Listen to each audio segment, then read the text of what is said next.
नमस्कार दोस्तों, आज आप सभी का गौतम स्टडी पर बहुत बहुत स्वागत है।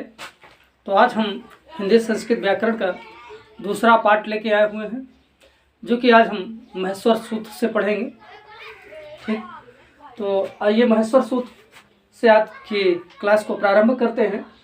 जैसे कि हम जानते हैं, महेश्वर सूत्र महर्षि पाणिनि द्वारा रचित एक व्याकरण है, और यह कहें तो व्याकरण का एक आधार सूत्र है। महर्षि पाणिनि ने अष्टाध्यायी नामक एक ग्रंथ की रचना की थी, जिसमें इस महेश्वर सूत्र से सभी व्याकरण के सूत्रों का निर्माण किया गया। तो आइए आज इनके बारे में पढ़ते हैं। तो कहा गया है कि महर्षि पाणिनि ने संस्कृत व्याकरण को बनाने की इच्छा से घोर तप किया था। जैसे कि पिछले क्लास में हमने बता दिया था कि महर्षि पाणिनि ने महेश यानी शिव की तपस्या में काफ़ी परिश्रम करने के बाद महेश्वर सूत्र का निर्माण किया था। तो अर्थात कहें तो महर्षि पाणिनि ने संस्कृत का व्याकरण बनाने की इच्छा से घोर तप किया, और उस तपस्या से शिव प्रसन्न होकर जब प्रकट हुए तो उन्होंने अपने डमरू के साथ नृत्य करते हुए प्रकट हुए। तो उन्होंने डमरू को जो बजाया, तो डमरू से जो निकलने वाले स्वर है या कहें जो नाद है, उस नाद से उत्पन्न ध्वनियों को पाणिनि ने एक सूत्र के रूप में एकत्र किया। तो पाणिनि को ये 14 जो महेश्वर सूत्र है वो भगवान शिव से प्राप्त हुए। उनके डमरू से उत्पन्न होने के कारण इसे महेश्वर सूत्र कहा गया है। जैसे हमने एक सूत्र लिखा है संस्कृत में कि नृत्यावसाने नटराज राजो ननाद ढक्काम नौ पंचवारम। अर्थात नृत्य यानी कि नाचते हुए कौन? नटराज राजो अर्थात जो शंकर जी हैं, उन्होंने नाचते हुए ननाद ढक्कान नौ पंचवारम, अपने ननाद यानी जो उनका डमरू था, उन्होंने उसको कितनी बार बजाया? 9 पंचवारम, 9 5 14 बार बजाया।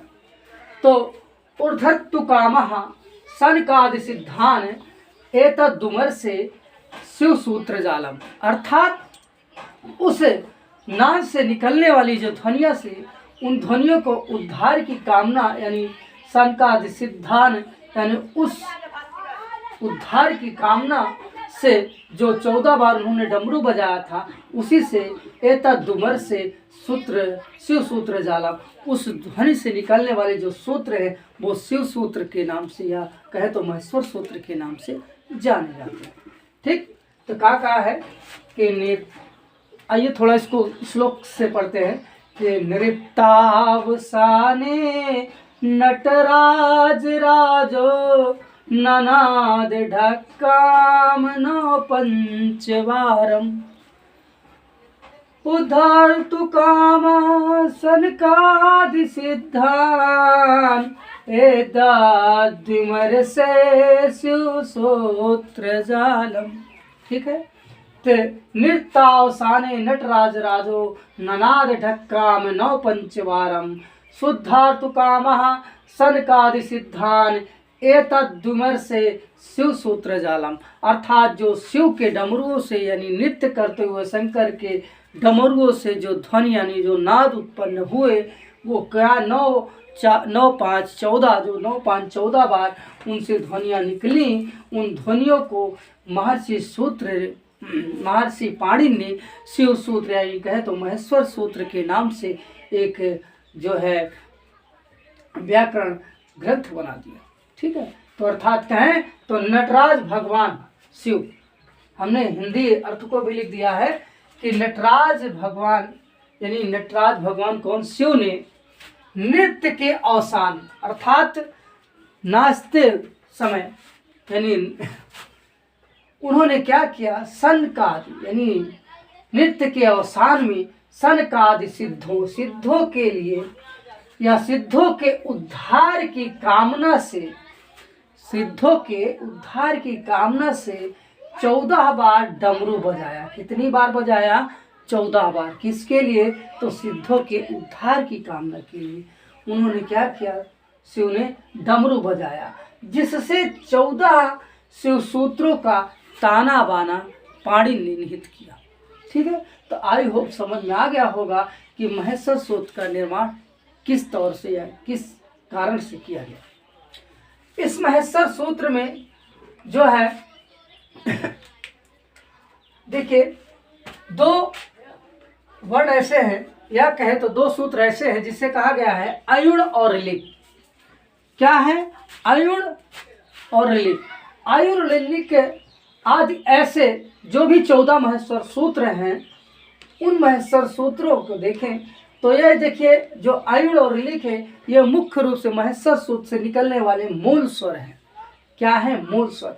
अगर कहा जाए तो संस्कृत या हिंदी के मूल स्वर में, संस्कृत में देखें तो मूल स्वर कितने हैं? तो 5 है। कौन है?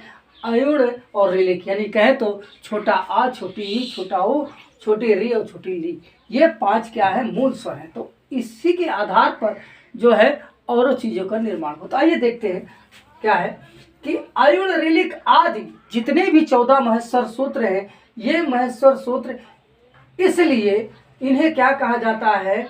चतुर्दश सूत्र कहा जाता है। अर्थात कहें तो अयुण ऋलिक आदि ये महेश्वर सूत्र हैं जो, ठीक है, इस महेश्वर सूत्र को क्या कहा जाता है? तो चतुर्दश सूत्र कहा जाता है। क्या कहा जाता है? चतुर्दश सूत्र। अर्थात कहें तो 14 सूत्र कहा जाता है। इन्हीं सूत्रों से प्रत्याहार बनाए जाते हैं। जो 14 सूत्र है महेश्वर सूत्र, इन्हीं महेश्वर सूत्रों से क्या बनाए जाते हैं? तो प्रत्याहार बनाए जाते हैं। अतः इन्हें देखें तो इन्हें क्या कहते हैं? प्रत्याहार सूत्र भी कहते हैं। जो महेश्वर सूत्र हैं उनको क्या कहा जाता है? प्रत्याहार सूत्र भी कहा जाता है। इन सूत्रों में संस्कृत वर्णमाला है। ठीक है, यानी कहें तो जिन वर्णमालाओं को हम पढ़ते हैं, ठीक है, यानी जिन्हें 52 वर्णमाला कहा जाता है, इन 52 वर्णमालाओं का जो रूप है वो हमारे इस महेश्वर सूत्र में देखने को मिलता है। इसीलिए इन्हें जो है वर्ण समास सूत्र भी कहा जाता है। क्या कहा जाता है? वर्ण समानन सूत्र कहा जाता है। इस चतुर्दश सूत्र को महेश्वर सूत्र के रूप में हमने व्यक्त किया है। तो कौन कौन से है ये देखते हैं। तो कहें तो पहले क्या है? अयुण, ऋलिक, एंग, एौच, हायावरट, लड़, यम, गणनम, झभय, गणधस, जब, गणदस, खाफा, छाठा, तव, कपाय, ससर और हल। तो ये 14 महेश्वर सूत्र हैं। इन 14 महेश्वर सूत्रों को हमें मुँह जबानी याद होना चाहिए। क्या क्या है? तो अयुण, ऋलिक, एंग, आयोच, हायावरट, लड़, यम, गणनम, झभय, झभय, गणधस, जब, गणदस, खाफा, छाठा, चाटा, ताव, कपाय, ससर और हल।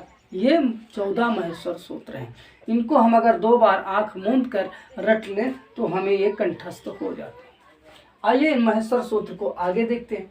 कहा जाता है कि महेश्वर सूत्र के बारे में कुछ ज्ञातव्य तथ्य हैं कि महेश्वर सूत्र में जो सबसे पहले है वो क्या है? तो वो स्वर है। क्या है? स्वर है। इसी स्वर को हम अच प्रत्यय भी या अच प्रत्याहार का रूप भी देते हैं। अगर हम देखें तो देखिए, आ, ई, उ, रे, ली, ए, ओ, ऐ, औ, ये कुल कितने? 9। ये 9 क्या है? तो 9 ये सूत्र हैं। संस्कृत में अगर हम देखें तो 9 स्वर हैं।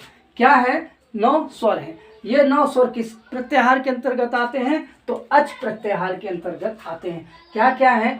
तो आ है, ई है, उ है, ये 3 हो गए। फिर री और री, ये 2 हो गए। 3 2 5 हो गए। ए हो गया, ठीक है, 6 हो गया। औ 7 हो गया, अय 8 हो गया और औ 9 हो गया। तो हम देखते हैं इस जो हमारा ये छोटा आ है, इस छोटा आ से लेकर ये जो हमारा चा है, इस चा तक को हम क्या कहते हैं? अच प्रत्याहार कहते हैं। क्या कहते हैं? अच प्रत्याहार। तो इन्हीं अच प्रत्याहारी कहे तो अच प्रत्याहार के अंतर्गत हमारे ये 9 मूल स्वर आते हैं। संस्कृत के स्वर आते हैं। कितने हैं? तो कुल स्वर कितने हैं? 9 हैं। कौन कौन है? तो आ ई यू री ली ए ओ और ऐ औ, ये कितने हैं? 9 है। ठीक है। उसके बाद स्वर के बाद अंतस्थ वर्ण आते हैं। ठीक है। इसमें देख लीजिए कि ये हमारे स्वर हैं, उसके बाद हमारा क्या आया? अंतस्थ आया। क्या क्या आया अंतस्थ में? तो अंतस्थ में हमारा है या व र। ठीक है। और क्या है? ये ला। तो यहाँ तक के, ठीक है, ये स्वर के बाद हमारे अंतस्थ व्यंजन आते हैं। तो कौन है? या रा ला वा। ठीक है।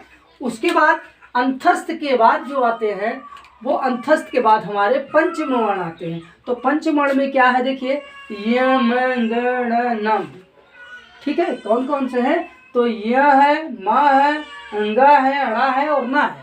तो ये क्या है? ये पंचमाक्षर जो है हमारे आते हैं। कौन कौन से आते हैं? तो अंगा, या, अड़ा, ना, मा। किसके बाद आता है? तो ये आता है अंतस्थ के बाद। ठीक है।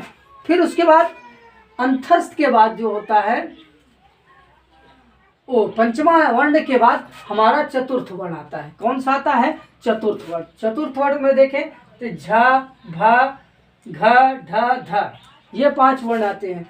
तो आप देख सकते हैं कि ये सूत्र के महेश्वर सूत्र में आते हैं। कौन कौन से आते हैं? घ, झ, ढ, ध, भ, ये 5 जो होते हैं हमारे चतुर्थ वर्ण के, ये किसके अंतर्गत आते हैं? तो ये जो है पंचमाक्षर के, पंचमा वर्ण के बाद आते हैं।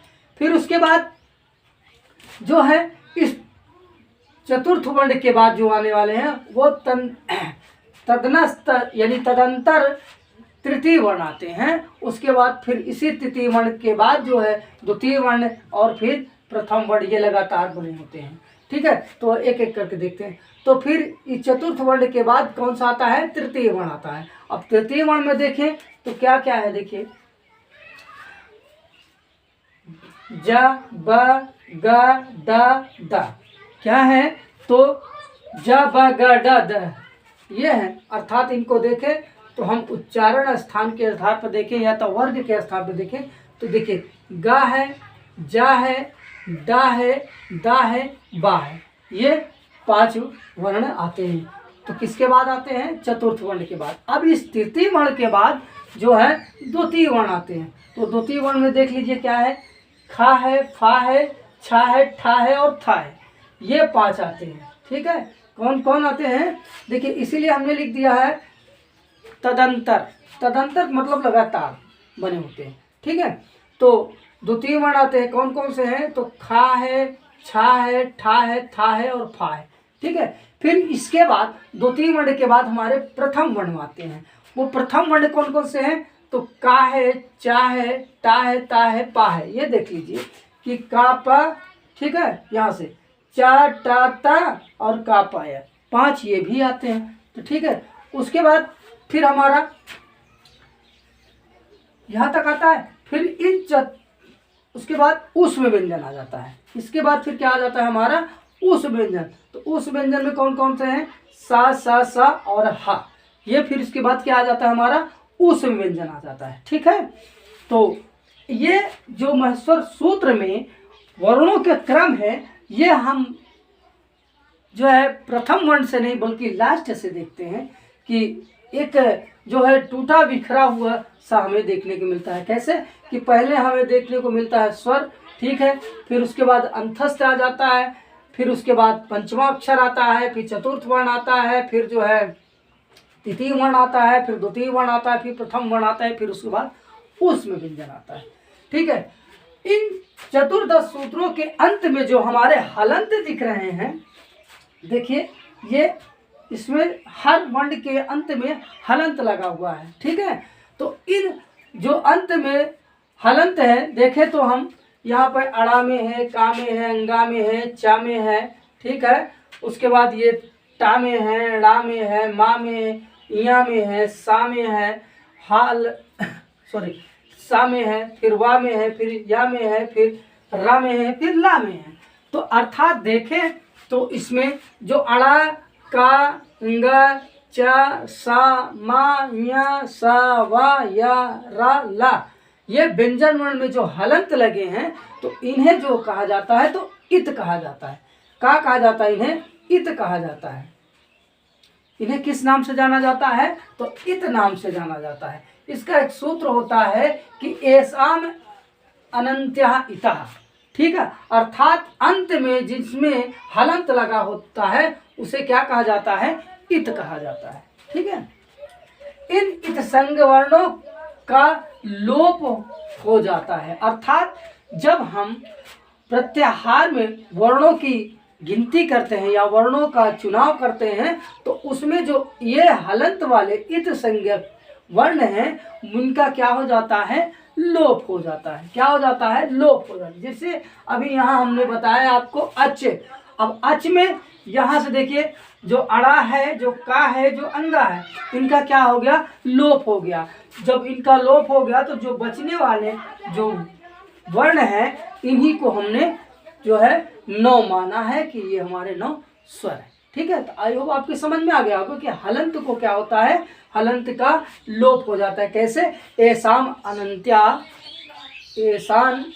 एसाम अनंत्या इतः, ठीक है। तो अर्थात जिस अंत के जो अंत वर्ण में हलंत लगे होते हैं उन्हें इत कहा जाता है और इन्हीं इत वर्णों का जो है प्रत्याहार में लोप हो जाता है।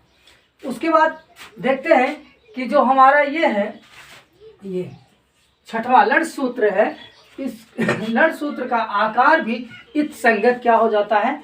इत संज्ञक हो जाता है। और इत संज्ञक होने के कारण इन इत वर्णों की संख्या जो है वो 15 हो जाती है। कितनी हो जाती है?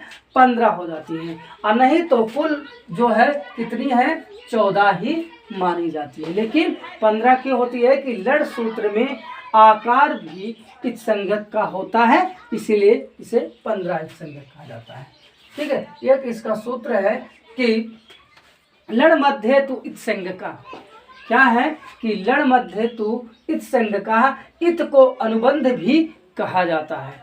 इस इत को क्या कहा जाता है? अनुबंध कहा जाता है। क्यों? क्योंकि इत का पर्यायवाची अनुबंध होता है। तो इत का पर्यायवाची क्या होता है? अनुबंध होता है, ठीक है। फिर प्रत्याहार बनाने में इत संज्ञक वर्णों का प्रयोग किया जाता है। जो हमारा ये हलंत वाला है या इत संज्ञक है, इनका प्रयोग किस लिए किया जाता है? प्रत्याहार बनाने के कारण के उपयोग में किया जाता है। क्योंकि आप देखिए ये अ और च लिखा है, तो अच जो अंत में आने वाले वर्ण हैं उन्हें क्या कहा जाता है? इत संज्ञक कहा जाता है। इसी इत संज्ञक को जो हम यूज करते हैं, जो इस्तेमाल इनका करते हैं, तो किस में करते हैं? तो प्रत्याहार बनाने में करते हैं। अर्थात अगर समझने के लिए टॉपिक देखें तो अगर हम कहें हमें यहाँ से यहाँ तक लेना है तो हम इक कहेंगे, इक प्रत्याहार। तो देखिए अब कहा जाता तो इसका लोप हो जाता है। अब बीच में आने वाला देखिए, जैसे छोटा आ, छोटी ई, छोटा उ है, अड़ा बीच में आया है, तो यह अड़ा इत संज्ञक अगर हम इक लिखते हैं, इक प्रत्याहार लिखते हैं, तो जो आने वाला ये हलंत वर्ण है उसका क्या हो जाएगा? लोप हो जाएगा। परंतु जो इसका हम प्रयोग करते हैं, अगर हम कहें तो अड़ प्रत्याहार बनाएंगे तो इसके अंतर्गत क्या आएगा? आ आएगा, ई आएगा, उ आएगा, अर्थात यही तीन आएंगे। बाकी ड़ा का क्या हो जाएगा? लोप हो जाएगा। और इसके अंतर्गत देखें तो हमारा इक में तो ई है और री है, ठीक है, सॉरी ई है और उ है और री है और क्या है? री है, ये हो गया। बाकी क्या हुआ? का लोप हो गया, ठीक है। अगर हम अग बनाते तो अग को फिर आ से लेते। तो ये जो है जो इत संज्ञक है इनका प्रयोग हम किस में करते हैं? तो प्रत्याहार बनाने में करते हैं। और प्रत्याहार के अंतर्गत जो है इन इत्संज्ञक वर्णों की गिनती में इस जो अगर हम कहें तो जो ये हमारा प्रत्याहार के वर्ण की गिनती है इसमें इनका क्या हो जाता है, मान्य नहीं किया जाता है। ठीक है, तो इत्संज्ञक इत्संज्ञक वर्णों की जो है गिनती कहें तो यह वर्णों को नहीं माना जाता है गिनती में, बाकी इनका प्रयोग अंत यानी प्रत्याहार बनाने में किया जाता है। ठीक है, आई होप समझ में आ गया होगा। जैसे देखें अच प्रत्याहार भी हमने ऊपर बताया कि अच प्रत्याहार में क्या कहते हैं, आ ई उ री री ली क ए उंग ए ओच। तो हम देखते हैं कि हमारा ये आ से लेके च तक का इत प्रत्याहार के अंतर्गत आता है, लेकिन जितने ये हलंत वाले हैं अर्थात कहें तो जो इत संज्ञक है इनका क्या हो जाता है, लोप हो जाता है। ठीक है, तो आई होप आपके समझ में आ गया होगा। अब देखें थोड़ा सा एक पॉइंट है कि अच के अंतर्गत 9 वर्ण यानी कहे तो स्वर आते हैं। ठीक है, ये हमने पहले बता दिया। महेश्वर सूत्रों यानी महेश्वर सूत्रों के 5वें सूत्र यानी हा या व रट यहाँ दिया गया, देखिए हा या व रट। ठीक है, इसमें जो है हमने यहाँ पर जब आपको बताया कि अंतस्थ व्यंजन में आने वाले ये जो है किसके बाद आते हैं, तो स्वर के बाद आते हैं, तो हमने हा की गिनती नहीं की थी, लेकिन हा अगर देखा जाए तो महेश्वर सूत्र में 2 बार गिने जाते हैं। ठीक है, तो यही कहा गया है कि महेश्वर सूत्रों के 5वें सूत्र हा या वरट में हा वर्ण गिना गया है। ठीक है, हा वर्ण यहाँ पर गिना गया है तथा 14वें सूत्र हल में यहाँ भी देखिए हा है। ठीक है, यहाँ भी क्या है, हा है। तो हल में भी हा को या कहे तो हा वर्ण को गिना गया है, यानी अर्थात महेश्वर सूत्र में देखें तो हा को कितनी बार गिना गया है, 2 बार गिना गया। क्यों गिना गया है कि इसलिए महेश्वर सूत्र में हकार की 2 बार गणना की जाती है, क्योंकि जो है अट और सल प्रत्याहार में शामिल करने के लिए, अर्थात कहें तो अट देखिए जैसे हट बनाएं, अगर हम अट कहें तो हमारा आ से लेके ये टा तक के, आ से लेके टा तक का निर्माण होगा किसका, प्रत्याहार का। और किसमें जैसे सल कहा जाए तो अगर सल प्रत्याहार का निर्माण किया गया है तो कहाँ से किया गया है, अर्थात देखें तो यहाँ से ये सा है और ये ला है, इसीलिए हट और सल प्रत्याहार बनाने के लिए इन दोनों हा का गिनती किया गया है या गणना की गई है। ठीक है, तो आई होप समझ में आ गया। किन प्रत्याहार बनाने के लिए, यानी कहे तो अट को यहाँ से लेकर यहाँ, ठीक है सॉरी यहाँ से लेकर यहाँ बनाने के लिए किया गया है और यहाँ से लेकर यहाँ बनाने के लिए किया गया है। तो इसीलिए कहा गया है कि अट और सल प्रत्याहार में शामिल करने के लिए हा को महेश्वर सूत्र में 2 बार गणना की गई है। अर्थात कहें तो अरहेण और अधुच्छत, क्या अरहेण और अधुच्छत आदि प्रयोगों की सिद्धि के लिए इसका गणना किया गया है। किसके लिए, तो अहेण और अधुच्छत आदि प्रयोगों की सिद्धि के लिए जो है हा का 2 बार गणना किया गया है। ठीक है, तो आई होप आज आपको यह क्लास संस्कृत की दूसरी कैसे लगी, मुझे आशा है कि आप लोग को अच्छी लगी होगी। तो आप लोग इस क्लास के आगे प्रोग्रेस करने के लिए कमेंट अवश्य करिएगा। गौतम स्टडी चैनल को आप लोग लाइक सब्सक्राइब कमेंट अवश्य करिएगा, क्योंकि यह छोटा भाई आपके लिए बराबर निरंतर आपके समक्ष उपलब्ध होने का प्रयास करता है। तो गौतम स्टडी पर यह वीडियो देखने के लिए आप सभी का बहुत बहुत धन्यवाद। एक आवश्यक सूचना और हम आपसे बता दें कि इस चैनल पे आने वाली जो वैकेंसी हैं, जो कहे तो हमारी 2 वैकेंसी लगी हुई है, कौन है तो यूपी SSS है और जो है यूपी पुलिस है, क्या है यूपीपी है, तो यूपी पुलिस है उत्तर प्रदेश की। तो इन दोनों की अगर आप लोग चाहेंगे तो बखूबी से हम आपको पूरी तैयारी के साथ आपके समक्ष हम उपस्थित हो सकते हैं। तो अगर आप लोग चाहते हैं कि हम आपके सामने पूरे सिलेबस के साथ यूपीपी और यूपी 80 एससी का क्लास प्रारंभ करें, तो आप लोग प्लीज़ कमेंट पर अवश्य बताइएगा। हमारी यह वीडियो देखने के लिए आप सभी का बहुत बहुत धन्यवाद।